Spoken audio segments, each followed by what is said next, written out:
Everyone's already telling you Bernard Holland is alive. That's not the twist. The twist is who's been risking his life for 3 straight months to keep him that way. And it's the one man this show spent 2 seasons teaching you to fear. If you already watched the episode, you know Bernard's breathing. You know Robert Sims lied. What you probably didn't stop to ask is why a man who spent years enforcing the silo's cruelest laws would suddenly start breaking every single one of them to protect 2 people, one of them his sworn enemy. This isn't a recap. This is the case file. By the end of this video, you'll understand exactly how Sims built an entire underground network without the algorithm noticing, why Bernard should be medically dead right now, and how a conspiracy from 200 years in the past is playing out in this exact episode without anyone in the present realizing it. 3 threads, 1 system. Let's pull them apart. Quick groundwork, because this episode only lands if you remember exactly what Robert Sims used to be. For 2 seasons, Sims was the fist of Judicial. Rigid, cold, the kind of enforcer who didn't ask questions about the system. He just carried out its will.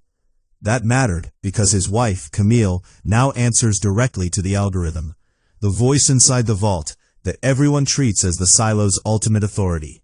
If you haven't seen our breakdown of exactly whose voice that actually is, go check that out after this one. But here's the short version for today. The algorithm isn't a neutral machine. It's a controlling intelligence that just passed over its own loyal enforcer and handed absolute trust to his wife instead. That single decision cracked something in Sims that 3 seasons of watching the silo's cruelty never did. Because it's not really about pride, it's about his son. If the algorithm ever triggers a full memory wipe through the water supply, the nightmare scenario this season keeps circling back to, Anthony loses every memory he has, and Sims loses the one thing he's actually spent this entire show trying to protect, his family's history. Keep that motive in your head. Every single thing Sims does in this episode traces back to it. Watch Sims' actual behavior in this episode instead of just his dialogue, because the 2 don't match, and that gap is the whole point. He tells Camille he'll handle Juliette quietly himself. On the surface, that sounds like loyalty, the obedient husband cleaning up his wife's mess before it becomes a diplomatic problem. But look at what he actually does with that permission. He doesn't alert a raider squad. He doesn't flood the corridor with security. He goes, alone, to level 76, the exact pump room Nurse Amy privately told Juliette to head for. That's not a coincidence, and it's not incompetence. Sims personally selected Amy for her post. He's the only person with both the access and the motive to have quietly ordered her to stop administering Juliette's memory suppressants weeks before Juliette ever started spitting out pills on her own. In other words, Juliette's entire journey back to herself this season, every flash of memory, every suspicion, every step toward the truth, may have been deliberately engineered by the one man everyone assumed was hunting her. He's not chasing Juliette to capture her. He's chasing her to recruit her, because she's the only person in the silo who understands the safeguard protocol well enough to help him stop it from the inside. And Juliette isn't the only secret Sims has been quietly protecting. There's a second one, buried 3 months deep, and it's the one his own wife thinks is dead. Let's actually sit with how insane it is that Bernard Holland is alive. Because the show wants you to feel the shock and move on. We're not moving on. At the start of this season, Sims told everyone a specific, detailed story. Bernard's suit melted during decontamination. The toxins got into his lungs, and it took 6 porters 6 hours under strict quarantine to carry his body to the incinerator. That's not a vague cover story. That's a fabricated, detailed logistics report, built to survive scrutiny.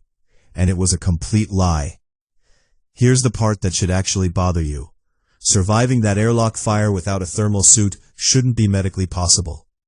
The only plausible read is that Bernard hit the floor of the airlock fast enough to duck under the worst of the convective heat currents, buying himself just enough of a margin to survive with catastrophic burns instead of dying outright. third-degree burns, no proper hospital, no sterile facility.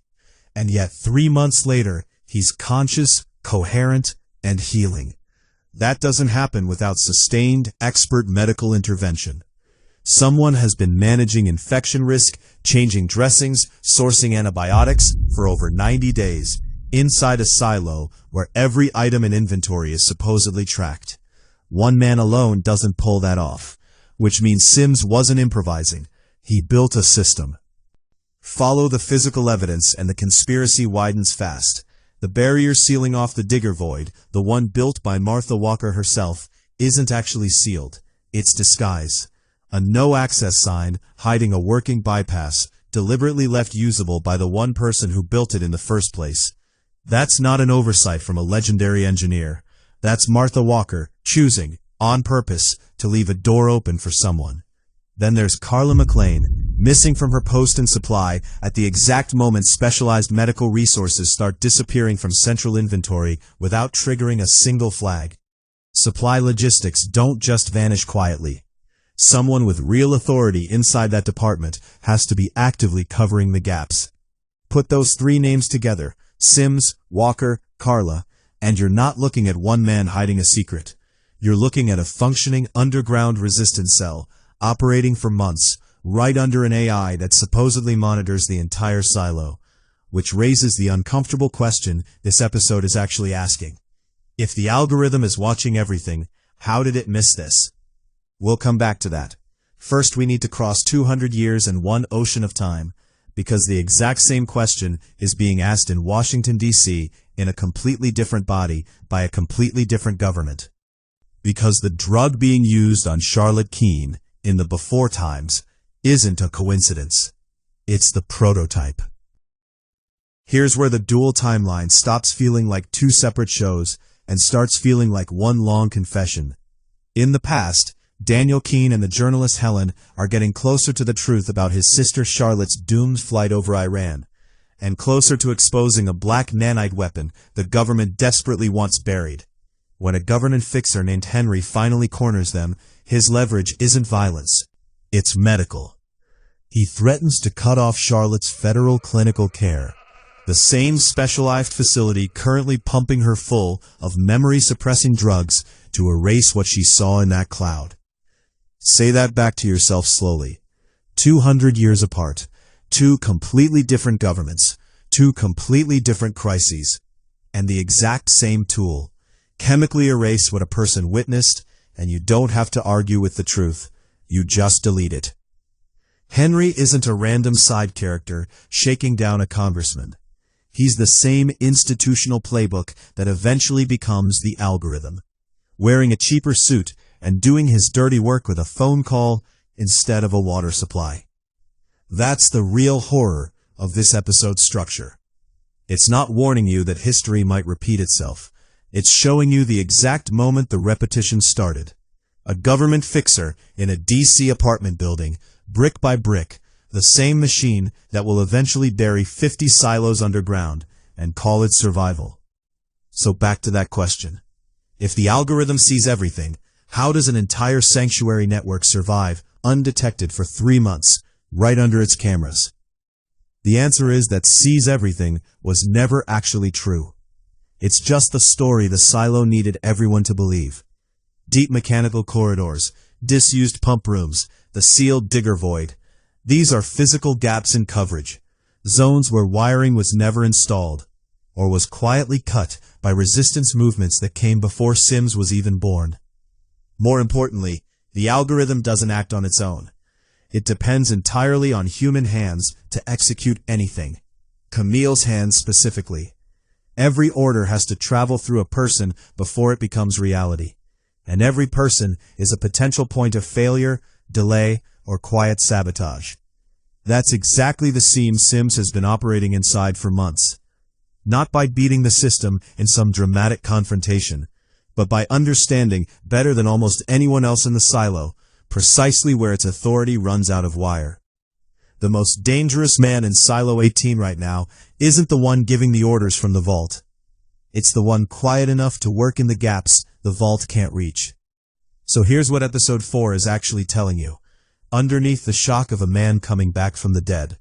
Every powerful system in this story, the algorithm today, the government 200 years ago, controls people the exact same way, by deciding what they're allowed to remember.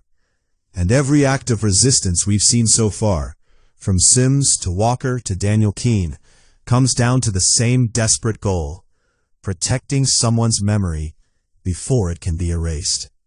Bernard didn't really survive that fire because of luck or nanites or a lucky drop to the floor. He survived because at least one person in this silo decided that remembering the truth was worth risking everything for. That's the actual return this episode is about. Here's what I want to know. Now that you've seen what Sims is actually risking for his son, do you think that makes him one of the good guys in this story? Or just a man protecting his own family while everyone else's memories are still up for erasure? Tell me your read in the comments. I'm going through this one personally.